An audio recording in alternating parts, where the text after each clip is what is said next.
Now we will discuss the thermodynamic analysis of Rankine cycle. In the last lecture we had discussed the working principle of Rankine cycle, the process in details, each and every device, boiler, turbine, condenser and pump. Now we will discuss thermodynamic analysis of Rankine cycle. So we know that all the devices used in Rankine cycle are open system device. Open system device, what do you mean by open system device? Mass and energy both can transfer. Mass and energy both can transfer. So we will discuss one by one each device. First of all, we will start with boiler. What is boiler? 2 to 3. What is happening in boiler? Heat is being transferred at constant heat input boiler में क्या हो रहा है हमारा? Constant pressure पे heat input हो रहा है. यहाँ पे लिक्विड है 100%, this is saturated vapour and this is super heated vapour. तो हम कांस्टेंट प्रेशर पे एक हीट का ट्रांसफ़र कर रहे हैं, तो उसमें स्टेडी फ्लो एनर्जी इक्वेशन हमें अप्लाई करनी है.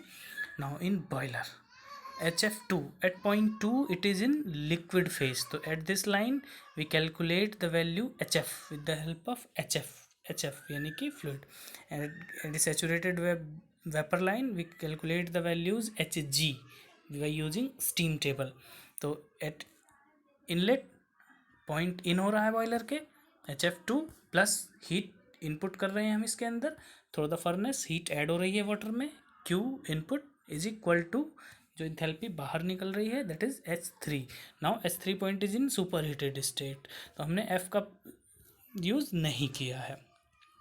तो Q input heat input in boiler is H3 minus HF2.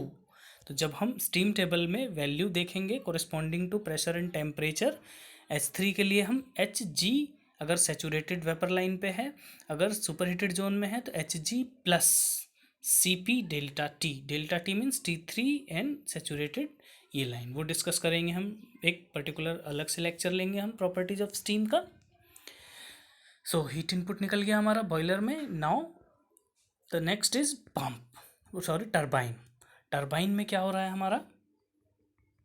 आइए अब हम डिस्कस करते हैं टरबाइन में reversible adiabatic expansion of steam. Reversible adiabatic expansion of steam यानी कि जो इसके अंदर से वर्क हमारा बाहर निकल रहा है,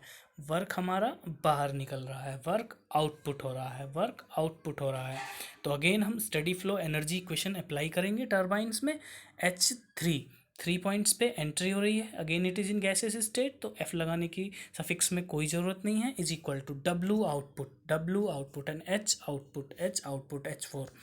W turbine is H3 minus H4. H3 और H4 कहाँ से निकालेंगे? With the help of steam table at given corresponding pressure and temperature. और कौन सी स्टेट है स्टीम की?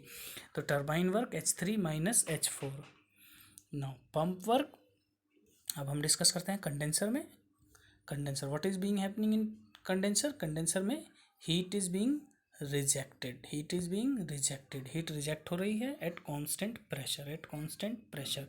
4 पॉइंट सेचूरेटेड वेपर लाइन है and 1 point saturated liquid line है. तो 1 के लिए हम HF1 H4 entry and these two exit, heat exit and 1 point exit. तो H4 is equal to Q output जो बाहर निकल रही है हमारी हीट प्लस HF1. तो हीट रिजेक्टेड और हीट आउट जो हो रही है H4 minus H1 by applying steady flow energy equation. अब हम डिस्कस करते हैं पंप किसको डील कर रहा है? 1 to 0.2. पंप डील कर रहा है 0.1 to 0.2 और ये है 100% liquid.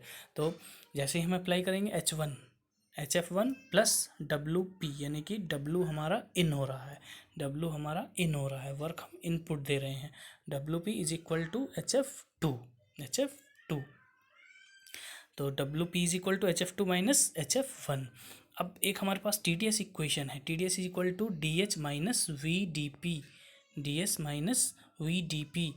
This is a reversible adiabatic process यानी कि एंट्रोपी कांस्टेंट है, इट मीन्स. तो DS 0, तो डेल्टा H जो इंथैल्पी चेंज होगा वो किसके इक्वल हो जाएगा? VdP. तो HF2 माइनस HF1 को हम क्या लिख सकते हैं? P2 minus P1. तो इसकी हेल्प से हम पंप वर्क को फाइंड आउट करेंगे। तो this is all about the thermodynamic analysis of Rankine cycle. तो हमने सबसे पहले बॉयलर को कंसिडर किया, बॉयलर के अंदर कांस्टेंट प्रेशर हीट एडिशन, तो हीट इनपुट निकाला हमने H3 minus H2, then turbine में रिवर्सिबल एडियाबैटिक एक्सपेंशन हो रहा है, यानी कि स्टीम एक्सपेंड कर रही है हमारी, दोनों ही गैसेस स्टेट में है, तो W turbine is H3 minus H4। Condenser में कांस्टेंट प्रेशर पे हमारा कंडेंस्ड हो रहा है लिक्विड, हीट रिजेक्ट कर रहे हैं हम, हीट रिजेक्ट कर रहे हैं, तो कंडेंसर हीट आउट जो निकालेंगे H4 minus H1, and then pump के केस में टोटल लिक्विड है, 100% सेचुरेटेड लिक्विड है, तो उसको हमने HF2 माइनस HF1, और उसको हम प्रेशर की टर्म्स में भी लिख सकते हैं V P2 minus P1। Okay, I hope कि आप लोगों को समझ में आया हो।